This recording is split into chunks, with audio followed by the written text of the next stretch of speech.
Welcome to the video, everyone. Before we start, a big shout out to our sponsors for today. FOCO. If you don't know what FOCO is, this is what FOCO is. This is what FOCO is. That is what FOCO is behind his head as well. Click the link. Check out FOCO. If you use the code cfctvyt, 15, you get a 15% discount. They've got some really good stuff. Lots of funky gear. Very nice. Little Hawaiian shirt. Love it. Check it out. Hi everyone, welcome back to Chelsea Fan TV and welcome to Round the Corner. Round the corner for Chelsea is Manchester City in the opening fixture of the new Premier League campaign. I am so excited to get down there.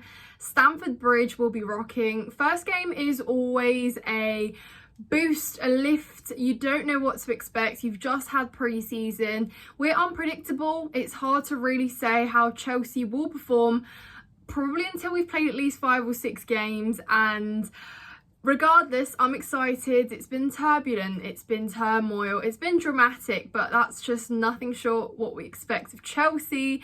So I hope all of you Chelsea fans are reset, you are excited and optimistic for the new season, and we will obviously be here to follow on this process as we have been invited to do so, and hopefully it's a good one, guys. But strap in, enjoy. If you're not subscribed to Chelsea Fan TV, then this is your moment now, because a lot of content will be dropping. We'll be bringing you fan cams from Stamford Bridge. There will be plenty of other shows, podcasts and watch alongs to tune into, so make sure you're subscribed so you don't miss a video.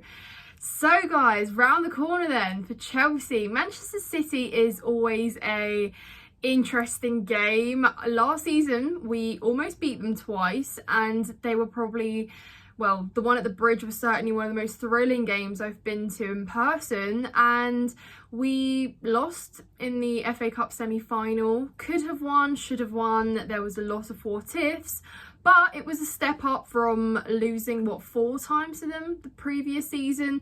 And the first day, I feel like, the first game of the season, like I said, there's no form to go off. There is this excitement across the club on both behalves. There's still this kind of uncertainty. We've got a new manager. They've got a manager that they've just literally won the Premier League with 4 times in a row.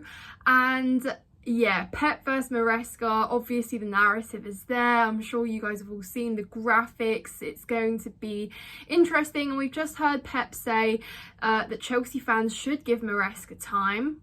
Wise words from him. And if we're patient, then things might happen. So that is one thing this season. There is no more manager out kind of thing. I'm going to start a campaign, I said, of no Maresca out. Nobody is allowed to say Maresca out. Okay, yes, we've got targets to hit, but this year, ultimately, a lot of the players now need to step up. You've had your season, you've had your 2 seasons perhaps. Now there is going to be less patience with the players and just more patience with perhaps it all coming together collectively, but everybody ultimately needs to take more responsibility. And I think the goal is just to implement this system under Maresca and have this identity. We'll be able to have multiple different starting 11s, and I think that's the biggest question. What is our strongest 11, and what is the starting 11 that Maresca is going to select against Manchester City? That's the $1,000,000 question. We don't know what to expect, so how on earth is Pep supposed to prepare against us too? We will go into a little bit of team news. We know that Rodri has been reportedly injured, and no, he's not injured. I believe he's not played in pre-season, so he's not prepared to play this first game. So no Rodri in midfield, I suppose, is a good thing. But again, we're looking at ourselves here. Manchester City have enough quality regardless, with Rodri, without Rodri. We need to be focusing on ourselves and setting up as best as we can. So we'll go through what could be a potential starting 11 for Chelsea, I think, and I am a bit apprehensive about our defence at the moment. I think it could be one of our perhaps greatest vulnerabilities, at least until we figure out what that solid duo at the back is, what is our strongest back line. I think with our fullbacks, they kind of pick themselves, especially now with like James' suspension and some injuries, etc. I think that it's the centre-back duo, or pairing rather, that is the one question mark, I suppose. Nobody really impressed me that much in pre-season in terms of, I don't feel that solid kind of partnership there. I know a lot of the players, you know, your Tosin, new Badiashile is kind of in and out of injury. He started off really well at Chelsea, has progressively had difficulties. Wesley Fofana's just coming back. It's hard to judge him. But all of this needs to at some point be figured out, because you can't really have your back line changing. We saw last season, particularly like with teams like Manchester United as well, who had a similar problem of constantly chopping and changing the centre-back pairings, the back line. It's just not what you need, particularly more so with us, where we find ourselves in a situation where our goalkeeper is also a bit uncertain. Yes, we know Maresca is probably banking on Sanchez and he's going to be number one, but Jurgensen has also been selected, brought in, recruited with, I think, the idea that at some point down the line he will also be considered as a number one. There is enough games for them to share, but equally you really need your goalkeeper to be consistent. You want to know what's going on, and I don't think it's helped that goalkeeper situation has also been a bit ambiguous. Obviously it doesn't help when your defenders and your goalkeeper are not communicating, when they're not too sure how to communicate. So yeah, I think I'm very confident this season with our frontline options. I think our attacking options have a lot of depth. There is a lot of quality there. It's all about output. It's all about finishing the chances too. Midfield, I think, is also another area that's going to improve massively from last season. You know, you're talking about an Enzo and Caicedo who perhaps lacked that chemistry a little bit, got better throughout the season, but you know, we had Lavia out and absent for the whole season pretty much. He looked really good in pre-season, and hopefully a fully fit, match fit Lavia can be someone that, you know, slots straight into that midfield. Ultimately, it's why we paid the money. It's why we were so eager to, you know, beat clubs like Liverpool for him, etc. It was a shame that it was just cut so short with his injury, but he's back and I'm sure that he is raring to go. He probably starts on Sunday as well, but I'm keen to know your thoughts, guys. Let me know in the comments down below which player you're most excited about, and let me know where you think Chelsea will finish this season. I, again, think it's so hard to predict, and I think it's something that is going to consistently change throughout the year, because I think we're still going to have a lot of our inconsistencies.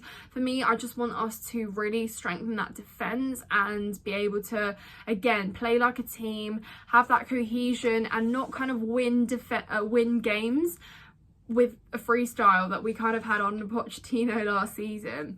So guys, without further ado, I'm going to try and attempt to see if we can build a starting 11 to face Manchester City.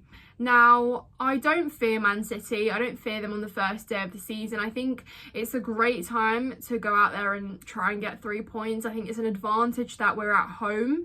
I perhaps worry maybe, again, like I just said, about our defence and potentially leaking goals, but I think now we could potentially be scoring more as well and finishing some of the chances that we didn't against them in particular last season. So I think defensively, we will probably see Sanchez, of course, in goal. I don't think he would have played against Inter if he's not starting this game. So I think that Maresca's pretty much made it clear that Sanchez will be number one, as he was last season going into this game. I think we will see, of course, Malo Gusto as our right back. Reece James is suspended, so he won't be featuring. And we'll go for a left back first, because again, I think that was more obvious that it will be Marco Correa.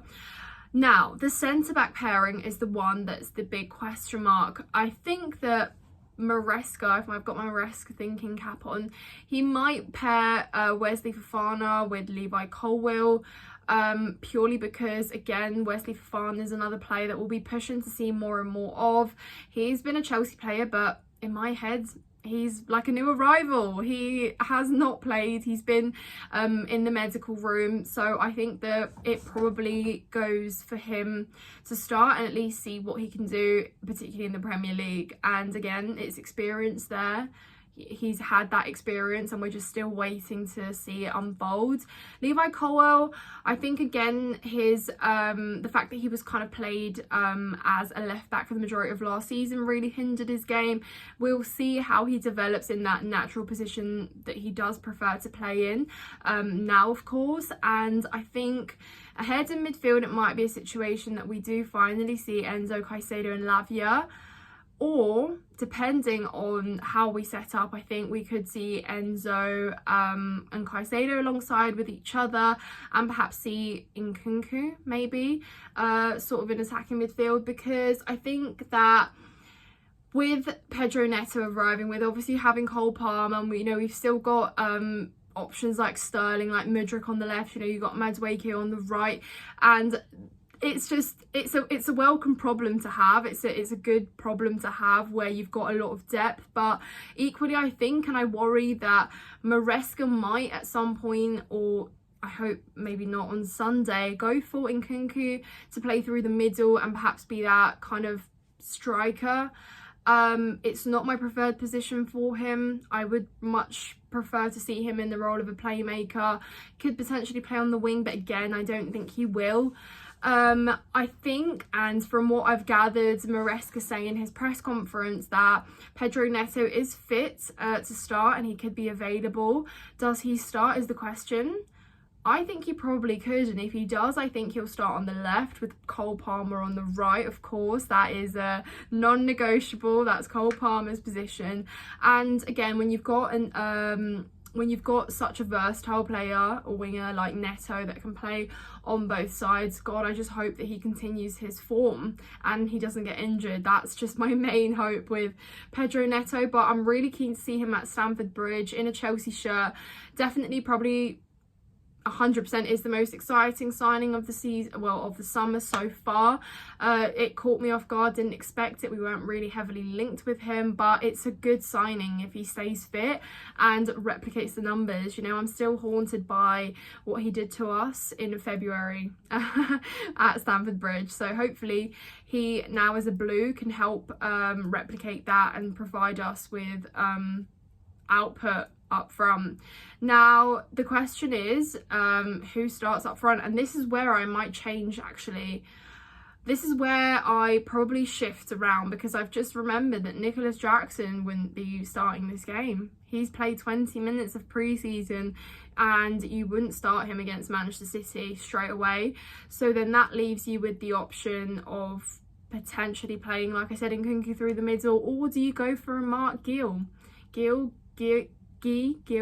I think it's Gill because I watched him pronounce his name, so hopefully I've not butchered his name. I'm gonna try and learn it, pronounce it properly, but I believe it's Mark Gill. Do you go for Mark Gill up top against Manchester City? Interesting. I think obviously he's had a lot of game time in pre-season. I think Maresca's trying to figure him out, suss him out.